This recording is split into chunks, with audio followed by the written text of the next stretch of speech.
Alright guys, welcome back to the Magic Academy. Today we are learning an impressive automatic self-working card trick. I say semi-automatic because if you want to borrow the deck, there's a little bit of work involved, but once you get that down, you'll be able to perform miracles. There's nothing better than magic in the hands of the spectators, right? And so you make everything feel like it's completely random, and it's this beautiful, beautiful card trick. We'll go ahead and show you the performance. We don't have a spectator here, so I created the idea of using a lucky die to get a certain number of cards. We'll walk through how you can best do this with a spectator, and I hope you guys enjoy it because it's one of my favorite self-working, semi-automatic card tricks, so let's get going. All right guys, so I actually found a lucky die. It actually makes incredible predictions. You gotta check this out. So we'll have a card selected. In this case, the 10 of hearts. We'll go ahead and lose it and give the cards a good shuffle. Now we're gonna use the die here. We're gonna roll it 3 times, and that's gonna be the exact number of cards we're gonna deal, okay? So that's a 6, plus a 4 is 10. Try that again. Plus a 1, that's 11 cards. So we will deal 11 cards. 1, 2, 3, 4, 5, 6, 7, 8, 9, 10, 11 cards. Now, I don't know why this happens, but you gotta check this out.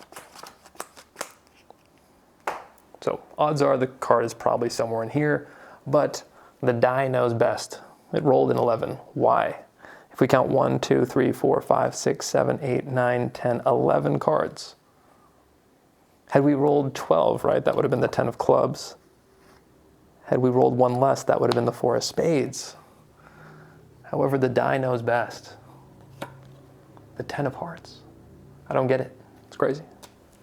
Okay guys, hope you enjoyed that routine. It's a fun one. For that routine, I used the die because I don't have a spectator, but we'll go ahead and walk through how this is done with a spectator and the fun you can have here. So the key, of course, to this trick is getting the card to the 21st position. In the performance, I had held a break there, so I was able to just place the card in the 21st position. However, you might want to be doing this with a borrowed deck, so let's go over a few different ways you can get that card to the 21st position. One idea is to, as you're spreading the cards, having them select a card, you in-jog the 10th card. So 4, 5, 6, 7, 8, 9, 10. You in-jog that card and have them select a card. And so as they've selected the card, you then push in and up that 10th card and hold a break. And so when they return the card, you can place it into the deck like so. Or you can cut the cards and have them place the card on top. And you now have the card in the 11th position. From there, you just need to add 10 more cards. What you can do is do an overhand shuffle. You undercut half the cards and peel off 1, 2, 3, 4, 5, 6, 7, 8, 9, 10. In-jog that 11th card, and then continue to finish off the shuffle. From there, you have that break where you once again lift with the thumb, and you can go ahead and cut the cards to the break. The card is now in the 21st position. Another way to do that, of course, is to have a card selected, and as they're showing the card around, you simply just count 20 cards, and then have them return the card into the 21st position. And from there, you know, if you do that technique, it's good to just do another overhand shuffle, undercutting half the cards, creating a break, shuffling those cards, and then cutting the cards to the break.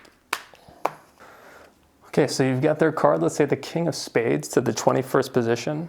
This is where the fun comes in, the hard work is done, and it's all about the patter and really convincing the audience that the magic is in their hands.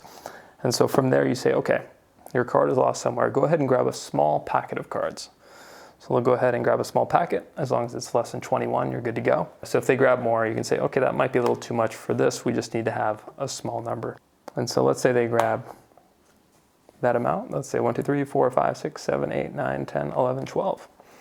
12 cards, and you say, now here's the big question. Do you want to add 1 or 2 or 3 more cards? Do you want to get rid of 1 or 2 or 3 cards? It's completely up to you. Let's say I want to have 2 more cards, whatever it might be. As you're talking to them, you start dealing 20 cards onto the table. And you say, why is it you wanted the extra 2 cards? Was it sort of an instinct? Whatever it might be. You don't want to make it too obvious that you're counting exactly 20, so try to count in 5s as you're talking to them. And so they'll talk to you, and you can say, that's incredible, right? You grabbed a packet of cards, you chose 2 more cards. I don't know why this happens, but check this out. That's 1, 2, 3, 4, 5, 6, 7, 8, 9, 10, 11, 12, 13, 14. Now the odds are your card is probably here or in here, but that'd be pretty impressive if it was somewhere in this pile, right? What if it was exactly 14 cards away? That's 1, 2, 3, 4, 5, 6, 7, 8, 9, 10, 11, 12, 13, 14. Had you picked 2 less, right, your card would have been here. But for whatever reason, you added 2 more cards. And that brought us to your selection. It's a beautiful trick.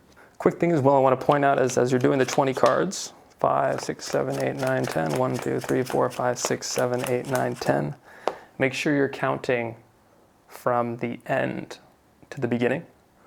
Just the way the mathematical nature works, you got to be counting from the other way. And so however many cards they grab will be the exact number of cards to their selection. And that's what's incredible about this, especially when you can have them add 1 more, 2 more, 2 less. There's so much freedom, which makes the magic that much more impossible.